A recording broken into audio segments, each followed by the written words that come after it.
घरात योगिता या सुनेवर रोज असा आरोप लावला जायचा की ती घरातून वस्तू चोरते. तिचा पती गौरव बाहेरून जे काही सामान पाठवायचा ते दुसऱ्या दिवशी गायब व्हायचे. जेव्हा गौरव आपल्या पत्नीला विचारायचा तेव्हा योगिता स्पष्टपणे सांगायची की हे सर्व खोटे आहे. गौरव खूप काळजीत होता, म्हणून त्याने कोणालाही न सांगता घरात सीसीटीव्ही कॅमेरे लावून घेतले. एक रात्र जेव्हा तो परदेशात बसून मोबाईलवर लाईव्ह फुटेज पाहत होता तेव्हा त्याचे भान हरपले. कारण घराच्या अंगणात पसरलेली शांतता सांगत होती की आज पुन्हा मोठे भांडण होणार आहे. आणि यावेळी सुद्धा निशाण्यावर योगिताच होती, जी गेल्या 2 वर्षापासून या घरात आपल्या इज्जतीची आणि सुखाची लढाई लढत होती. सूर्य अजून पूर्णपणे मावळला नव्हता, पण घरचे वातावरण उदासी आणि भीतीदायक होते. तितक्यात सासूची जोरात ओरडण्याचा आवाज ऐकू आला, जी थेट योगिताच्या मनाला लागलं. ती त्यावेळी स्वयंपाकघरात भांडी आवरत होती. आरोप तोच जुना होता, पण यावेळी प्रकरण जास्त गंभीर होते. कारण यावेळी 5,000 रुपये गायब झाले होते, जे गौरवने आईच्या उपचारासाठी आणि घराच्या राशनसाठी पाठवले होते. सासूचे म्हणणे होते की तिने सकाळी पैसे कपाटाच्या खालच्या कप्प्यात ठेवले होते, पण आता तिथे काहीच नव्हते. आरडाओरडा ऐकून सासरेही बाहेर आले आणि त्यांच्या डोळ्यातील संशय पाहून योगिताचा दम घुमटला. तिला माहीत होते की आता तिच्यावर कोणीही विश्वास ठेवणार नाही. कारण गेल्या 6 महिन्यापासून कधी 1,500 रुपये तर कधी सोन्याची वस्तू गायब होत होती. आज तर हद्दच झाली होती. पूर्ण रक्कम गायब होती. सासूने जणू अंगणातच न्यायालय भरवले आणि योगिताला पकडून ओढत बाहेर आणले. तिचे डोके चक्रावत होते. चेहरा भीतीने पांढरा झाला होता आणि ती वारंवार शपथा घेत होती की तिला माहीत नाही पैसे कुठे गेले. तिचा आवाज कोणापर्यंत पोहोचला नाही. जणू मोठ्या गोंधळात एखादा लहान आवाज दबला जातो. सासूच्या बोलण्याचा ढंग खूप कडू होता. ती म्हणत होती की तू येण्याआधी घरात कधी एका दिवसाचेही नुकसान झाले नाही. हे सर्व तुझेच लक्षण आहे. तू तुझ्या गरीब माहेरच्या लोकांचे पोट भरण्यासाठी आमच्या घराला वाळवीसारखी खात आहेस. योगिताच्या डोळ्यातून अश्रू वाहत होते, पण ती काहीच बोलू शकत नव्हती. तिची नजर आपोआप समोरच्या खोलीच्या बंद दरवाजाकडे गेली, जिथे प्रचंड शांतता होती. तिला माहीत होते की त्या दरवाजाच्या मागे कोण आहे आणि तो माणूस बाहेर का येत नाहीये. पण हे असे गुपित होते की जर तिने ते सांगितले असते तर संपूर्ण घराचा पाया हादरला असता आणि कदाचित ते वृद्ध आईवडील त्याच क्षणी धक्क्याने वारले असते. म्हणून ती गप्प राहिली आणि ही शांतता तिला आतून पोखरत होती. तिकडे 7 समुद्र पार गौरव कामावरून थकून आपल्या खोलीत परतला तेव्हा घरून आलेल्या फोनने त्याला अस्वस्थ केले. मोबाईलवर आईचे नाव पाहूनच त्याचे मन घाबरले आणि फोन उचलतात तसेच झाले, ज्याची त्याला भीती होती. आईचा रडणारा आवाज आणि वडिलांच्या कडक तक्रारीने त्याला तोडून टाकले. तो मेहनत मजुरी करून घाम गाळून पैसा पाठवत असे आणि परिस्थिती अशी होती की घरचे लोक मूलभूत गरजांसाठी तरसत होते. गौरवचे डोके बधीर झाले. त्याची पत्नी योगितावर खूप प्रेम होते आणि आत्तापर्यंत त्याला असे वाटायचे की कदाचित आई वडील म्हातारपणामुळे गोष्टी ठेवून विसरत असावेत किंवा योगिता खरे सांगत असावी. पण आजच्या घटनेत त्याला विश्वासाला तडा दिला होता. कारण इतकी मोठी रक्कम अशीच गायब होऊ शकत नव्हती. घरात योगिताशिवाय बाहेरचा कोणी माणूस येत जातही नव्हता. गौरवने फोन बंद केला आणि डोके धरून बसला. अनेक महिन्यांपासून त्याच्या मनात पेरलेला संशय आता वाढून तणावात बदललेला होता आणि त्याच्या डोक्यात अनेक प्रकारचे विचार येऊ लागले. योगिता खरंच तिच्या माहेरच्यांना पैसे तर पाठवत नाही ना? किंवा तिच्या आयुष्यात दुसरं कोणी आलं आहे का, ज्याच्या गरजा पूर्ण करण्यासाठी ती हे सगळं करत आहे? असा विचार येताच गौरवच्या अंगाचा थरकाप उडाला. गौरवला त्या दिवसाची आठवण येऊ लागली जेव्हा योगिता सून बनून त्यांच्या घरात आली होती. त्यावेळी तिच्या चेहऱ्यावरील निरागसतेने गौरवला आपलेसे केले होते. पण वेळ आणि परिस्थितीने त्या निरागसतेवर प्रश्नचिन्ह उभे केले होते. परदेशातील एकटेपण माणसाला मानसिकदृष्ट्या कमकुवत करते आणि जेव्हा रोज घरून भांडणाच्या बातम्या येऊ लागतात तेव्हा डोकं काम करणं बंद करतं. गौरवही याच परिस्थितीतून जात होता. त्याने ठरवून टाकले की आता तो अंधारात राहणार नाही आणि फक्त फोनवरच चर्चा करून हे प्रकरण सुटणार नाही. तिथे बसल्या बसल्या त्याने एक खूप मोठे आणि कडक पाऊल उचलण्याचे ठरवले, जे कदाचित नात्यांच्या पवित्रतेच्या विरोधात होते, पण परिस्थितीने त्याला हतबल केले होते. त्याने त्याच्या शहरात राहणाऱ्या एका जुना आणि विश्वासू मित्राला फोन केला, जो सुरक्षेशी संबंधित कामे करायचा. त्याने मित्राला कडक शब्दात समजवले की हे प्रकरण घरच्याच्या इब्रतीचे आहे, म्हणून कोणालाही याची खबर लागता कामा नये.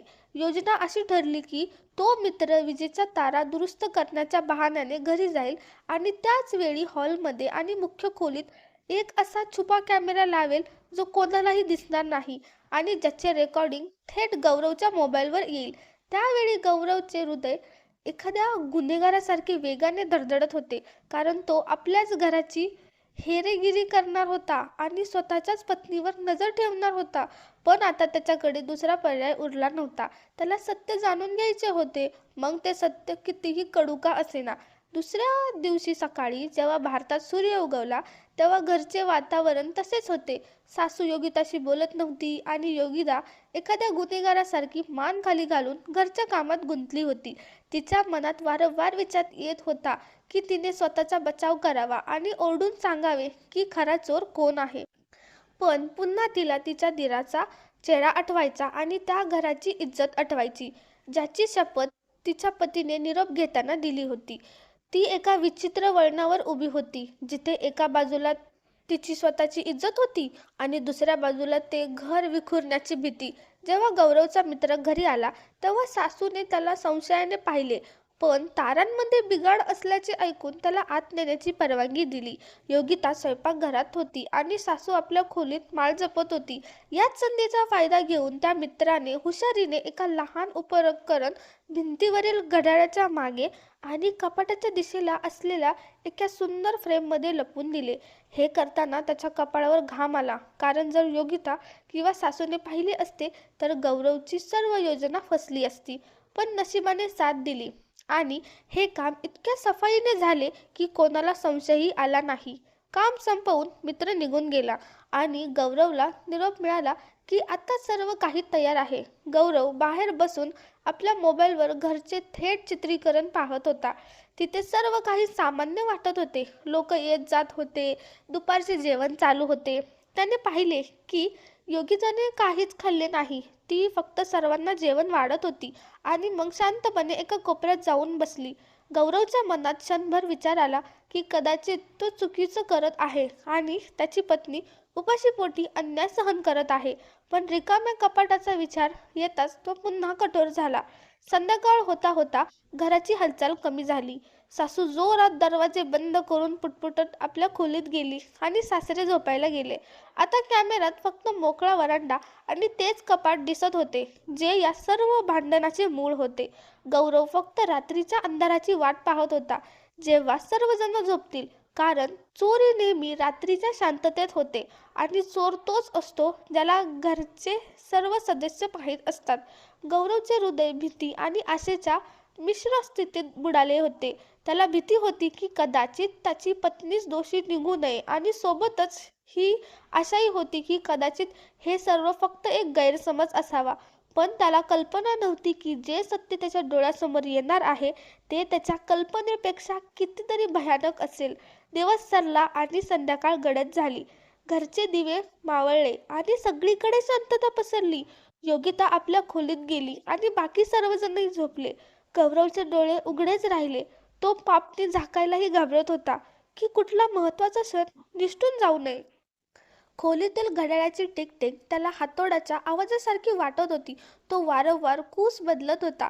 कधी विचार करायचा की योगिता चोर निघाली तर तो तिला घटस्फोट देईल, तर कधी वाटायचे की नाही, तो तिला समजून सांगेल. पण जर चोर दुसरेच कोणी असेल तर, हा प्रश्न त्याच्या मनात वारंवार येत होता. मग तो स्वतःचीच समजूत काढायचा की आता घरात दुसरे कोणी आहेच नाही.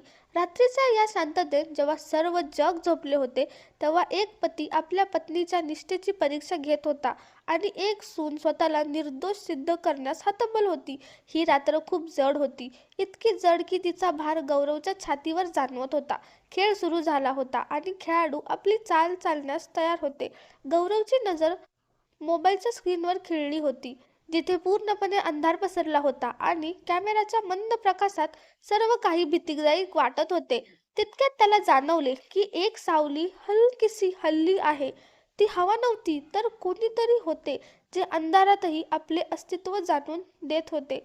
गौरवचा श्वास रोखला गेला. त्याने मोबाईल डोळ्याच्या अगदी जवळ नेला. त्याच्या हृदयाचे ठोके त्याच्या कानात गुंजू लागले. ती योगिता होती की दुसरे कोणी? पडद्यामागे लपलेले खरे सत्य अजून समोर आले नव्हते. आणि हीच उत्कंठा गौरवच्या नसा-नसात धावत होती. शेवटी त्या घराचा गुपित राखणारा कोण होता, जो सर्व काही उद्ध्वस्त करत होता? त्याला कल्पनाही नव्हती की येणाऱ्या काही क्षणात त्याच्या आयुष्यातील सर्वात मोठा धक्का त्याची वाट पाहत आहे. आणि ते रहस्य जे योगिताने आत्तापर्यंत आपल्या अश्रूंमध्ये लपवून ठेवले होते, आता एका स्फोटासारखे समोर येणार आहे. रात्रीचा 3रा प्रहार होता. चहूबाजूला एक विचित्र शांतता आणि भीती पसरली होती, जसे एखाद्या मोठ्या वादळापूर्वी असते.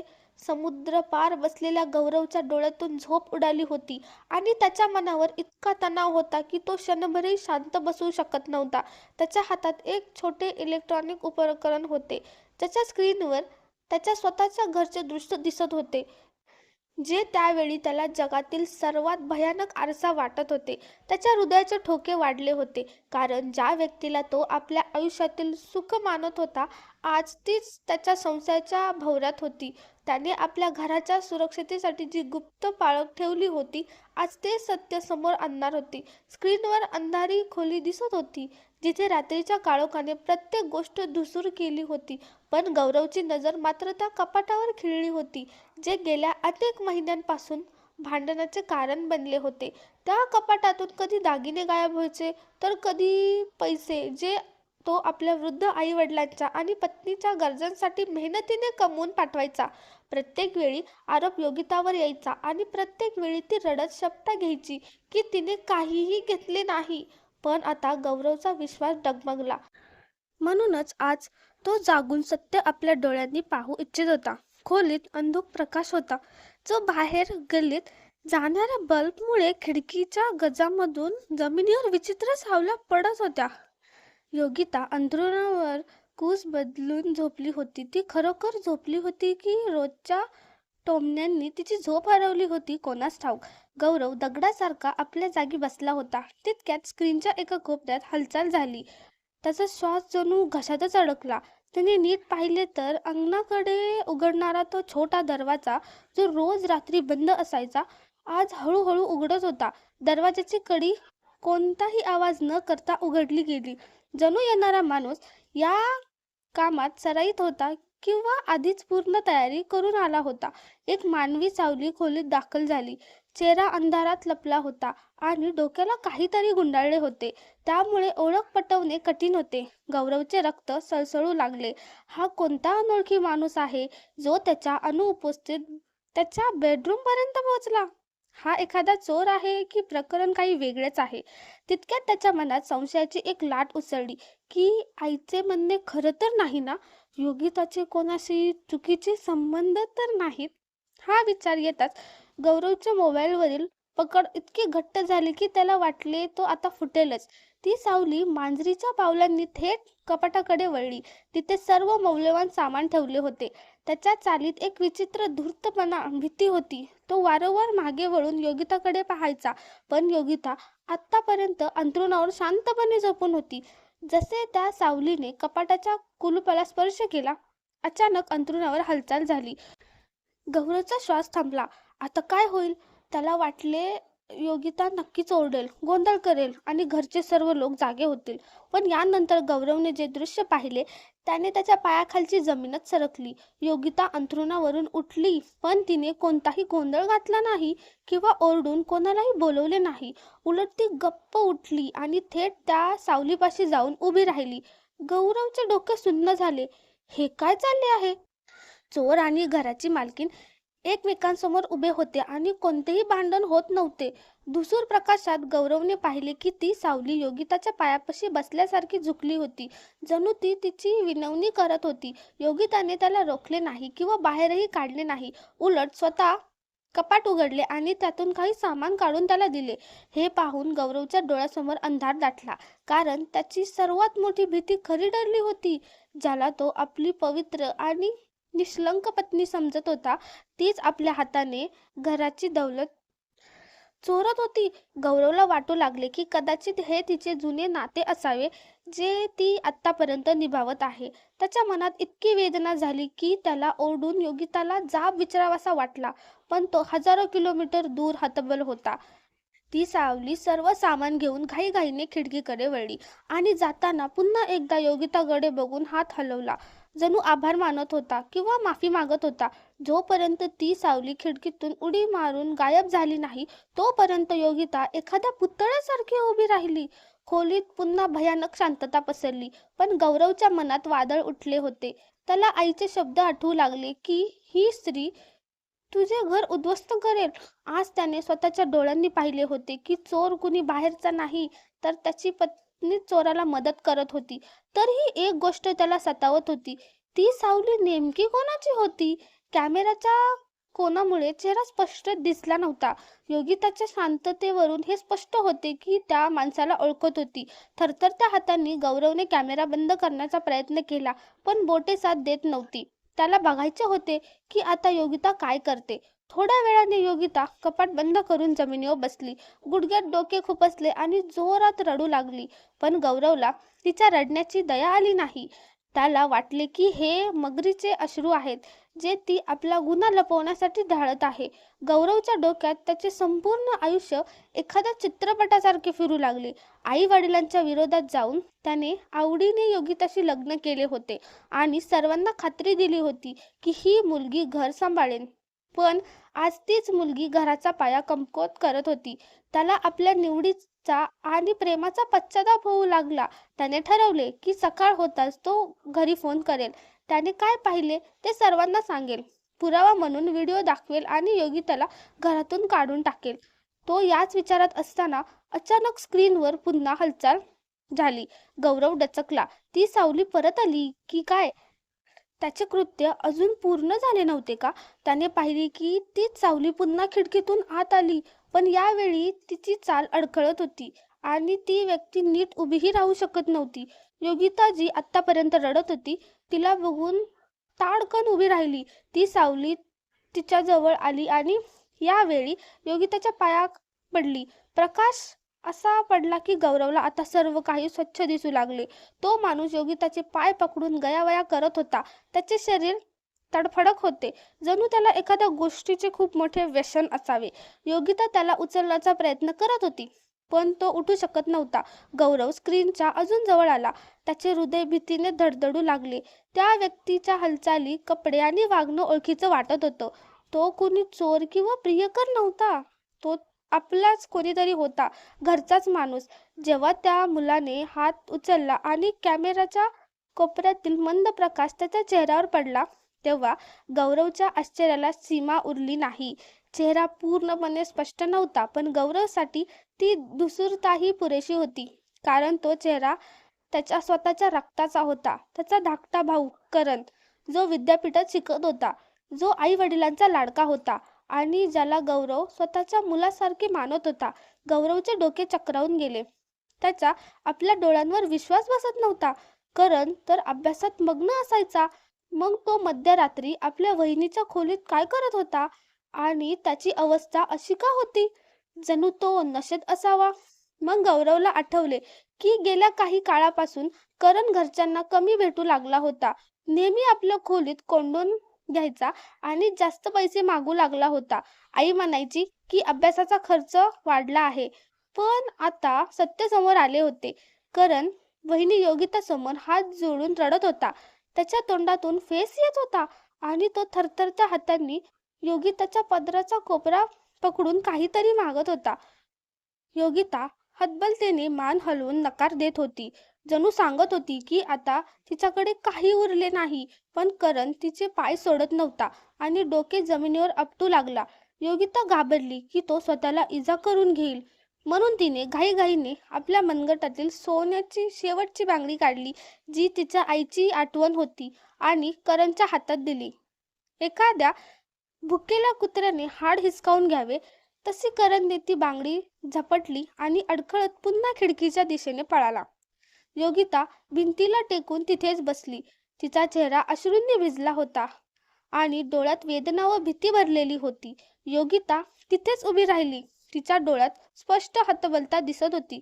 ही हतबलता कोणत्याही गुन्हेगाराची नव्हती, तर त्या स्त्रीची होती जी दोन कठीण परिस्थितीमध्ये भरडली जात होती. एका बाजूला तिचा लाडका पती गौरव होता, ज्याला ती गमावणार होती, आणि दुसरीकडे तिचा दीर, ज्याची इज्जत वाचवण्यासाठी ती स्वतः बळी बनली होती. गौरवला वाटले जणू कोणीतरी त्याच्या छातीवर मोठा दगड ठेवला आहे. त्याला स्वतःच्या विचारांचा राग आणि लाज वाटू लागली.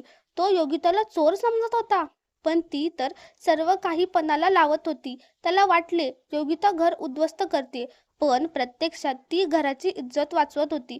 संपूर्ण घर करणला चांगला माणूस मानत होतं, पण तो नशेत इतका बुडाला होता की त्याला वहिनीचे दागिने चोरतानाही लाज वाटली नाही. योगिताने हे गुपित आपल्या मनात दाबून ठेवले होते, जेणेकरून तिच्या वृद्ध सासू सासऱ्यांचे मन तुटू नये आणि खानदानात करणची बदनामी होऊ नये. गौरवचे डोके फिरू लागले. त्याच्या हातातून मोबाईल सुटून अंथरुणावर पडला. तो स्वतःला दोष देऊ लागला की त्याने योगितावर संशय का घेतला आणि त्या निष्पाप स्त्रीवर इतका अन्याय का होऊ दिला, की ती तिथे एकटी हा सर्व अपमान आणि वेदना सहन करत होती. तिला रोज नको नको त्या गोष्टी ऐकवल्या जात होत्या, आरोप लावले जात होते, पण ती कधीही तोंडातून एक शब्द पण काढत नव्हती. कारण तिला माहिती होते, ज्या दिवशी तिने सत्य सांगितले त्या दिवशी या घरात प्रलय येईल, आईचा विश्वास तुटेल आणि वडिलांची मान खाली जाईल. हे सर्व विचार करून गौरवच्या डोळ्यातून अश्रू वाहू लागले. हे अश्रू पश्चातापाचे होते आणि योगिताच्या महानतेची जाणीव करून देणारे होते. त्याने मोबाईल पुन्हा उचलला.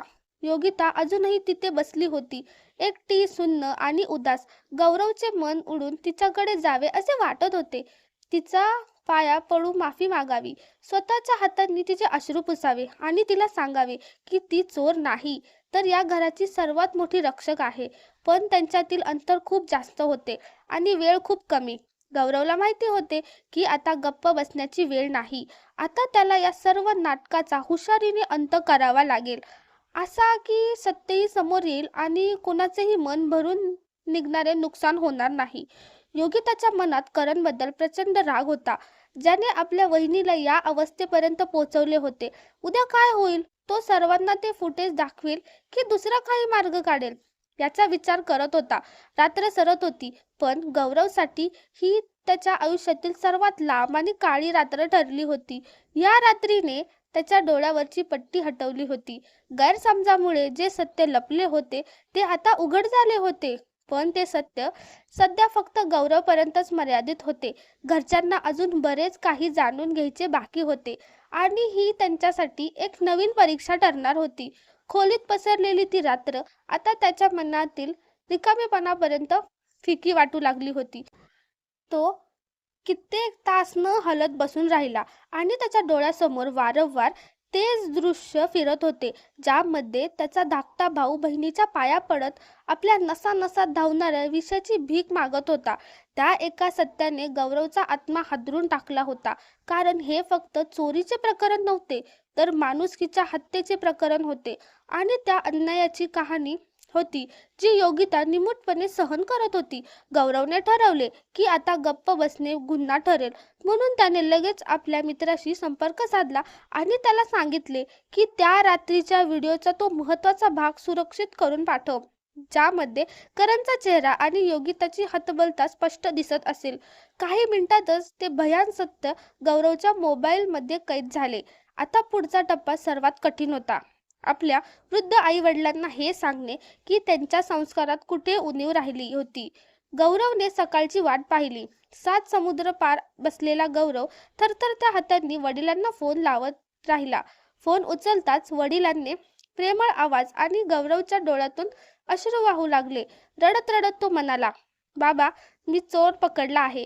हे ऐकून वडील डचकले आणि त्यांनी आईला हाक मारली. आई आनंदाने धावत आली आणि म्हणाली, "माझा मुलगा आनंदी राहो. मी तर म्हणतच होते की हे सर्व योगिताचेच कृत्य आहे. लवकर सांग, मी तिला घराबाहेर काढीन." आईचे हे शब्द गौरवच्या कानात वितळलेल्या शिशासारखे टोचले. जड आवाजात तो म्हणाला, "आई, योगिता निर्दोष आहे. चोर तो आहे ज्याच्यावर तुमचा जीव ओवाळून टाकता." आई रागाने म्हणली, "तुझे डोके ठिकाणावर आहे का? गौरवने वाद न घालता सांगितले, मी तुमच्या मोबाईलवर एक व्हिडिओ पाठवत आहे, तो सर्वांसमोर पहा आणि करणलाही तिथे बोलवा. वडिलांनी व्हिडिओ पाहिला. स्क्रीनवर रात्रीचे दृश्य दिसू लागले. आई घाबरून म्हणाली, बघा, मी म्हणत होते ना, कोणीतरी परका मर्द येतो. पण पुढच्याच क्षणी कॅमेऱ्यात करणचा चेहरा स्पष्ट दिसला. हे पाहताच आईच्या गळ्यातून काळजाला घर पडणारी किंकाळी निघाली आणि ती कोसळली. वडिलांचे डोळे विस्फारले गेले. करण वहिनीसमोर हात जोडून म्हणत होता, वहिनी, देवासाठी मला पैसे दे, नाहीतर मी मरेन. आणि योगिता रडत रडत आपल्या शेवटच्या बांगड्या काढून त्याला देत होती. हे पाहून वडिलांच्या हातातून मोबाईल सुटला आणि ते डोके धरून जमिनीवर बसले. घरात गोंधळ उडाला योगिता स्वयंपाकघरातून बाहेर आली तर सासू बेशुद्ध पडली होती आणि सासरे भिंतीला टेकून रडत होते. तिला वाटले, गौरवने तिला घटस्फोट दिला काय? पण जेव्हा सासऱ्यांनी तिच्याकडे पाहिले तेव्हा त्यांच्या डोळ्यात द्वेष नाही तर पश्चाताप होता. त्याच वेळी करण बाहेर आला. नशा उतरल्यामुळे तो थरथर कापत होता. वडिलांनी रागाच्या भरात करणच्या कानाखाली मारली, आम्ही तुला वाढवलं, शिकवलं आणि तू आमच्या म्हातारपणात इज्जत मातीत मिळवलीस. तू तुझ्या वहिनीचे दागिने चोरत होतास आणि आम्ही त्या निष्पाप मुलीवर अन्याय करत होतो. करण रडू लागला. आई ही शुद्धीवर आली आणि स्वतःचे नशीब कोसू लागली. गौरवने स्पीकरवर फोन केला आणि म्हणाला, बाबा, तुम्ही योगिताला चोर म्हणत राहिलात, पण ती तुमची इज्जत वाचवण्यासाठी स्वतःची इज्जत पणाला लावत होती. तिने स्वतःचे दागिने विकले जेणेकरून तुम्हाला कळू नये की तुमचा मुलगा नशेकडे वळला आहे. तिने स्वतः कमी खाल्ले जेणेकरून घर चालावे आणि करणच्या गरजा पूर्ण व्हाव्यात. आज मला माझ्या पत्नीचा अभिमान वाटतोय आणि स्वतःचीच लाज वाटतीये. हे ऐकून सासू योगिताकडे गेली आणि हात जोडून म्हणाली, पोरी, मला माफ कर. ममतेने माझ्या डोळ्यावर पट्टी बांधली होती. मी तुझ्यावर खूप अन्याय केला. योगिताने सासूला मिठी मारली आणि म्हणाली, आई, तुम्ही माझी आई आहात. आई कधी माफी मागत नाही. मी जे काही केलं ते हे घर तुटू नये म्हणून केलं. पण समस्या अजून संपली नव्हती. करणला उपचारांची गरज होती. वडिलांनी ठरवले की करणची जागा आता या घरात नाही तर सुधार केंद्रात आहे. त्याच संध्याकाळी त्याला दवाखान्यात दाखल करण्यात आले. दिवस सरले आणि परिस्थिती हळूहळू सामान्य होऊ लागली. सासू आता योगितावर पोटच्या मुलीपेक्षा जास्त प्रेम करू लागली. गौरवही सुट्टी घेऊन भारतात आला. त्याने योगिताची माफी मागितली आणि तिला ते सर्व दागिने परत बनवून दिले. पण योगितासाठी दागिन्यांपेक्षा ती इज्जत महत्वाची होती, जी तिला आता मिळाली होती. कित्येक महिन्यानंतर करण जेव्हा घरी परतला तेव्हा तो पूर्णपणे बदलला होता. त्याने योगिताच्या पाया पडून माफी मागितली. योगिताने त्याला माफ केले. काळाप्रमाणे त्या घरात पुन्हा आनंद परतला. या घटनेने सर्वांना एक धडा शिकवला की मुलांच्या अंध प्रेमात आपण कधी कधी इतरांच्या मुलींवर अन्याय करतो. संशय हा सुखी संसार उद्ध्वस्त करणारा आजार आहे. तर संयम ही दगड देवालाही पाझर फोडणारी ताकद आहे. योगिताच्या संयमाने फक्त घरच वाचले नाही तर एका भरकटलेल्या मुलालाही मार्गावर आणले. आज त्या घरात संशयाला जागा नाही तर फक्त प्रेम आणि विश्वास आहे. तर मित्रांनो, तुम्हाला ही कथा कशी वाटली कमेंटमध्ये नक्की सांगा. चॅनलला सबस्क्राईब करा, व्हिडिओला लाईक करा आणि शेअर करा. अशाच रोमांचक कथांसाठी जोडलेले रहा. धन्यवाद. Thanks for watching.